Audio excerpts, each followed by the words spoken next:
ಅಸ್ಸಲಾಮುಅಲೈಕುಮ್. Hi sweet family, ನನ್ನ ಹೆಸರು ಫಾತಿಮಾ ಶೇಖ್. ನಾವಿವಾಗ ಮಾಡ್ಲಿಕ್ಕೆ ಹೋಗ್ತಿದ್ದೀನಿ ಬಚನಕಾಯಿ ಜ್ಯೂಸ್. ನೋಡಿ, ಕಟ್ ಮಾಡೋದು ಹೀಗೆ ಮಾಡಿ ಚಿಕ್ಕ ಚಿಕ್ಕ ಪೀಸ್ ಮಾಡಬೇಕು. ಪೀಸ್ ಮಾಡಿ ರುಕ್ಕು ಪೀಸ್ ಪೀಸ್ ಕರ ಚಿಕ್ಕ ಚಿಕ್ಕ ಪೀಸ್ ಮಾಡಿ ಮತ್ತೆ ಈ ಥರ ಕಟ್ ಮಾಡಬೇಕು. ಫುಲ್ ಏಕೆ ಪೀಸ್ ಕಟ್ಕೋದಲ್ಲ, ಇದು ಫುಲ್ ಹಾಕ್ತೀನಿ ನಾನು. ಹೀಗೆ ಮಾಡಿ.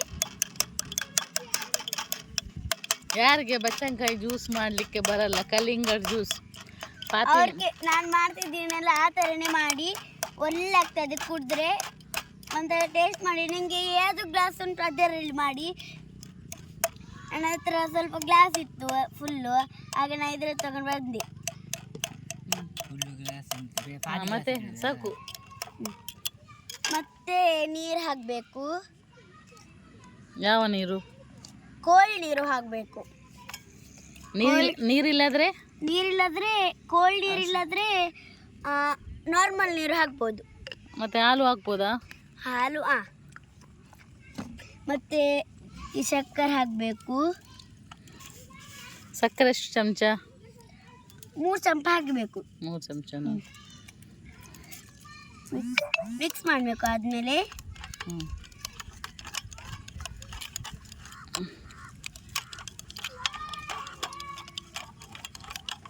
ಮಿಕ್ಸ್ ಮಾಡಿ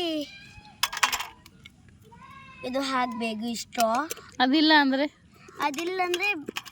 ಬಿಡಿ, ಏನಾಗೋದಿಲ್ಲ. ಈಗ ಕುಡಿ ನೋಡ, ಟೇಸ್ಟ್ ಒಳ್ಳೆಯಾಗಿದ್ದುಂಟು. ಒಳ್ಳೆ ಉಂಟಾ? ಹೇಗಿದೆ? ಸೂಪರಾ? ಸೂಪರ್. ಇಷ್ಟ ಆದರೆ ಲೈಕ್ ಮಾಡಿ, ಸಬ್ಸ್ಕ್ರೈಬ್ ಮಾಡಿ, ಮತ್ತೆ ಕಮೆಂಟ್ ಮಾಡಿ, ಮತ್ತೆ ಬೆಲ್ ಉಂಟಲ್ಲ ಅದು ಕ್ಲಿಕ್ ಮಾಡಿ. ಹೇಳಿ ಆಯ್ತಾ? ಫಾತಿಮಾದು ಬಚ್ಚನಕಾಯಿ ಜ್ಯೂಸು ಯಾವ್ದು ಹತ್ತಿರ ತಗೊಂಡ್ ಬಾ. ಸಬ್ಸ್ಕ್ರೈಬ್ ಮಾಡಿ. ಫಾತಿಮಾ ಇದ್ದು ಬಚ್ಚನಕಾಯಿ ಜ್ಯೂಸ್ ಇದು ಫಾತಿಮಾ ಮಾಡಿದ್ದು ಸಿಂಪಲ್ ಆಗಿ. ನೆಂಟರು ಬಂದರೆ ಮಾಡಿ ಕುಡಿಸಿ.